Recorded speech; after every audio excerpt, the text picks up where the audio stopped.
লালমনিরহাটের হাতীবান্ধা উপজেলায় গ্রীষ্মকালীন সবজি ঢেঁড়সের ভালো ফলন হয়েছে। আর এই বিষয়ে বিস্তারিত জানাতে এই মুহূর্তে আমাদের সাথে যুক্ত হচ্ছেন সহকর্মী রবিউল হাসান।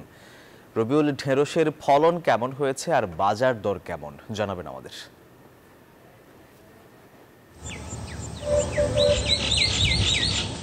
ধন্যবাদ সোহাগ। আপনি যেমনটি বলছিলেন যে লালমনিরহাটের উত্তরের উপজেলা হাতীবান্ধা উপজেলা, এই উপজেলায় কিন্তু বিভিন্ন ধরনের গ্রীষ্মকালীন ফলন সবজি চাষাবাদ হয়েছে। ইতিমধ্যে কিন্তু আমরা একজন ঢেঁড়স খেতে এসেছি। এই ঢেঁড়স কিন্তু এখন বর্তমানে কিন্তু প্রায় খুচরা মূল্য 30 থেকে 35 টাকা দরে বিক্রি হচ্ছে এবং পাশাপাশি পাইকারি বিক্রি হচ্ছে প্রতি মন 800 টাকা কেজি দরে। ইতিমধ্যে একজন কৃষক কিন্তু তিনি বলছেন ইতিমধ্যে কিন্তু প্রায় 25 থেকে 30 হাজার টাকা ঢেঁড়স বিক্রি করেছে এবং এই কৃষক কিন্তু খুশি হয়েছে এবং অত্র এলাকায় এই ঢেঁড়স কিন্তু এই জমিতে 6 মাস ধরে তারা বিক্রি করতে পারবে এবং বিভিন্ন দাম পেয়ে কিন্তু তারা খুশি।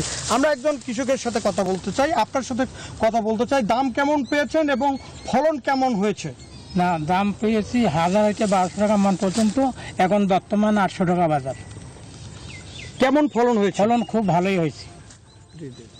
ধন্যবাদ আপনাকে। আমরা শুনছিলাম একজন কৃষকের কাছে, তিনি কিন্তু বলছে যে গত 15 থেকে 1400 টাকা কিন্তু এবং প্রতি মন বিক্রি করছে, এখন কিন্তু 800 টাকা দরে প্রতি মন বিক্রি করছে এবং বাজারগুলো কিন্তু এই চাহিদা কিন্তু প্রচুর রয়েছে ঢেঁড়সের। এবং এই ছিল আমার কাছে সর্বশেষ। ফিরে যাচ্ছি স্টুডিওতে। রবিউল, আপনাকে ধন্যবাদ। বান্ডেল থাকলে প্রতি সেনমানিতে টাকা বাঁচবে। বিকাশ সেনমানি বান্ডেল কিনে জিতুন প্রতি লেনদেনে।